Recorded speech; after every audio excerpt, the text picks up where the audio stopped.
Magandang araw mga kaalaman na hinog. Madalas nating naririnig ang tanong na, kailan ba talaga umunlad ang Pilipinas? O kaya ay, sino ba ang naging pinakamagaling na presidente pagdating sa ekonomiya? Sa napakahabang kasaysayan ng ating bansa, dumaan tayo sa napakaraming hamon, mula sa pananakop, digmaan, hanggang sa mga krisis pinansyal sa buong mundo. Ngunit sa kabila nito, may mga naging leader tayo na nag-iwan ng malaking marka at nagkatupad ng mga programang nagpaangat sa ating kabuhayan at nagpayaman sa kaban ng bayan. Sa video na ito, babalikan natin ang kasaysayan at hihimayin natin ang 10 presidente ng Pilipinas at ang kanilang mga ginawa upang payamanin at paunlarin ang ating bansa. Hindi tayo mag-uusap ng politika dito, kundi nakapokus lamang tayo sa kanilang mga konkretong nagawa para sa mga negosyo, infrastruktura at bulsa ng bawat pamilyang Pilipino. Panguna sa ating listahan, Manuel L. Quezon, ang pagtatag ng ekonomiya. Bago pa man tayo maging ganap na malaya, pinamunuan ni Pangulong Manuel L. Quezon ang pamahalaang Commonwealth. Siya ang naglatag ng unang matibay na pundasyon ng ating ekonomiya upang maihanda tayo sa pagsasarili. Itinatag niya ang National Economic Council na siyang nagplano kung paano palalaguin ang pera ng bayan. Isa sa pinakamahalagang ginawa niya ay ang pagpasa ng unang minimum wage law at ang batas na nagtatakda ng 8 oras na trabaho lamang kada araw. Dahil dito, nabigyan ng tamang pasahod at patas na pagtrato ang mga ordinaryong manggagawa. Pinayaman niya ang ating bansa, hindi lang sa salapi, kundi sa pagbibigay ng dangal at maayos na kabuhayan sa mga manggagawang Pilipino na siyang tunay na lakas ng ating ekonomiya. Pangalawa sa ating listahan, Elpidio Quirino, ang pagsilang ng industriya. Pagkatapos ng ikalawang digmaang pandaigdig, halos durog at walang-wala ang Pilipinas. Sa panahon ni Pangulong Elpidio Quirino, pinasimulan niya ang mabilisang pagbangon at industrialization o pagpapatayo ng mga pabrika at malalaking industriya sa bansa. Itinatag niya ang Bangko Sentral ng Pilipinas o Central Bank upang maayos na pamahalaan ang halaga ng ating pera at mapigilan ang pagbagsak ng ekonomiya. Bukod dyan, sa kanyang termino sinimulan ang pagtatayo ng malalaking irigasyon at mga dam tulad ng Ambuklao Dam sa Benguet na nagbigay ng kuryente sa maraming bahagi ng Luzon. Ang mga infrastrukturang ito ang naging makina para umikot muli ang negosyo at kalakalan sa bansa. Pangatlo sa ating listahan, Ramon Magsaysay, ang pag-angat ng agrikultura. Kilala bilang idolo ng masa, ibinalik ni Pangulong Ramon Magsaysay ang tiwala ng mga tao sa gobyerno na naging dahilan ng pagdami ng mga negosyo sa mga probinsya. Ibinuhos niya ang pondo ng bayan sa pagpapagawa ng mga kalsada, tulay at mga balon sa mga liblib na baryo. Itinatag niya ang FACOMA o ang Farmers Cooperative Marketing Association upang matulungan ang mga magsasaka na maibenta ang kanilang mga ani sa tamang presyo at hindi maloko ng mga middleman. Pinabilis din niya ang pamimigay ng titulo ng lupa sa mga ordinaryong magsasaka. Sa kanyang panahon, naging napakasigla ng sektor ng agrikultura na siyang nagpayaman sa ating bansa bilang isang agrikultural na bansa at nagpababa sa presyo ng mga pagkain. Pang-apat sa ating listahan, Carlos P. Garcia, ang Filipino First Policy. Sa panahon ni Pangulong Carlos P. Garcia, ipinatupad niya ang isang napakatapang at napakagandang patakaran na tinawag na Filipino First Policy o Pilipino Muna. Ang layunin ng batas na ito ay unahin at paboran ang mga negosyanteng Pilipino kaysa sa mga dayuhan pagdating sa pamumuhunan, pagkuha ng mga kontrata sa gobyerno at pag-angkat ng mga produkto. Dahil sa patakarang ito, maraming mga lokal na pabrika ang naitayo at yumaman ang mga negosyanteng Pinoy. Natuto tayong gumawa ng sarili nating mga produkto imbes na laging umaasa sa mga imported na galing Amerika o Europa. Binigyan niya ng kapangyarihan ang sariling atin upang panatilihin ang yaman sa loob ng bansa. Panglima sa ating listahan, Diosdado Macapagal, ang malawakang reforma sa lupa. Naging focus ni Pangulong Diosdado Macapagal ang pagtanggal sa sistema ng tenancy o ang pagiging alipin ng mga magsasaka sa lupang hindi kanila.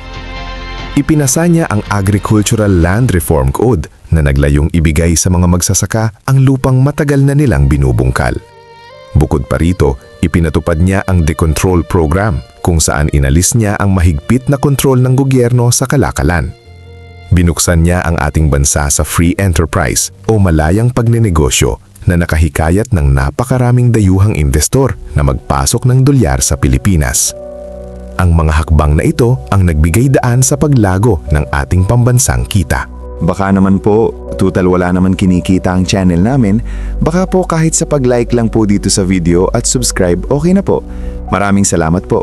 Pang-anim sa ating listahan, Ferdinand Marcos SR, ang panahon ng mga infrastruktura. Pagdating sa pisikal na pag-unlad at mga naglalakihang proyekto, hindi maitatanggi ang naging kontribusyon ng Administrasyong Marcos. Dito nangyari ang malawakang pagpapatayo ng mga kalsada, tulay gaya ng San Juanico Bridge, mga ospital, heart center, lung center, at mga kultural na pasilidad gaya ng CCP at PICC. Sa sektor naman ng agrikultura, ipinatupad niya ang programang Masagana 99 na naglayong mapalaki ang ani ng palay gamit ang mga makabamong teknolohiya at abono. Dahil sa programang ito, dumating sa punto na nakapag-export o nakapagbenta pa tayo ng sobrang bigas natin sa ibang bansa. Ang mga infrastrukturang ito ay nagpadali ng biyahe ng mga kalakal at tao na nagpabilis sa takbo ng ekonomiya. Pangpito sa ating listahan, Fidel V. Ramos, ang pagiging Tiger Cub Economy.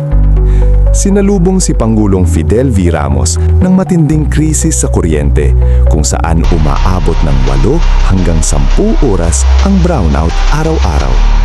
Agad niyang tinugunan ito sa pamamagitan ng pagbibigay ng kapangyarihan sa mga pribadong kumpanya na magtayo ng mga power plant na sumalba sa mga naluluging pabrika at negosyo. Duduksan din niya ang industriya ng telekomunikasyon, kaya dumami ang mga kumpanya ng telepono at bumaba ang presyo ng komunikasyon. Sa kanyang pamumuno, tinawag ang Pilipinas na Tiger Cub Economy of Asia dahil sa sunod-sunod na pagtaas ng ating GDP o Gross Domestic Product at ang pagdagsa ng mga dayuhang kumpanya na nagbigay ng trabaho sa milyong-milyong Pilipino. Pangwalo sa ating listahan, Gloria Macapagal Arroyo, ang pagsalba sa krisis pinansyal. Isa sa mga pinakabihasa pagdating sa ekonomiya ay si Pangulong Gloria Macapagal Arroyo, na isa mismong ekonomista. Sa kanyang termino, inilunsad niya ang Strong Republic Nautical Highway o ang sistema ng mga RORO o roll-on-roll-off ships. Dahil dito, napagdugtong ang Luzon, Visayas at Mindanao. Kaya naging napakamura at napakabilis na lang para sa mga negosyante na ibiyahe ang kanilang mga produkto. Bukod dito, sa kanyang panahon nagsimulang sumabog at maging sikat ang BPO o call center industry na nagbigay ng trabahong may mataas na sahod sa mga kabataan.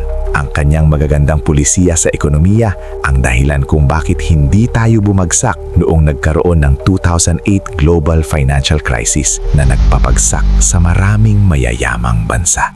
Pangsyam sa ating listahan, Benigno Noynoy Aquino III, ang pagtaas ng tiwala ng investor.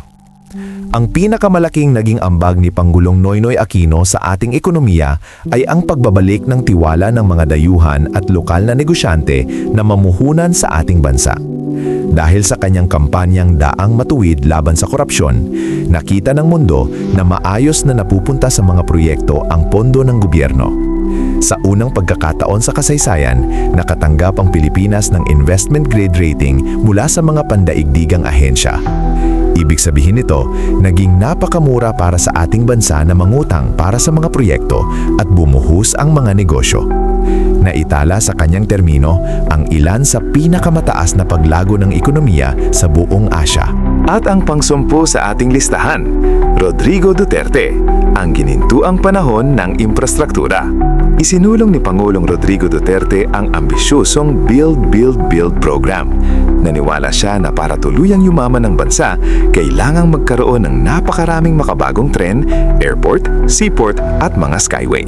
Upang mapunduhan ito, ipinasa niya ang Train Law, Tax Reform for Acceleration and Inclusion, na nagpagbaba sa ibinabayad na buwis ng maraming ordinaryong manggagawa, income tax, habang tinaasa naman ang buwis sa mga asukal at sasakyan. Ang bilyon-bilyong pisong pondo na nakolekta dito ay ibinuhos sa pagpapagawa ng mga kalsata na nagdugtong sa mga probinsya at lungsod. Ang matinding paggasta ng gobyerno sa mga proyektong ito ay nagpaikot ng malaking pera sa ating ekonomiya at nagbigay ng trabaho sa napakaraming construction workers. Mga kaalaman na hinog, ang bawat presidente ay may hinarap na iba't ibang pagsubok base sa panahon ng kanilang panunungkulan. Walang lider na perpekto, ngunit hindi rin natin dapat kalimutan ang mga mabubuting bagay na itinanim nila na pinakikinabangan natin hanggang ngayon. Ang pag-unlad ng Pilipinas ay hindi lamang nakasalalay sa isang tao. Ito ay bunga ng patuloy na pagtutulungan ng mga lider at nating mga masisipag na mamamayan. Kayong mga lolo at lola na dumaan sa ibang administrasyon, sino sa tingin ninyo ang pinakanaramdaman ninyong pag-unlad?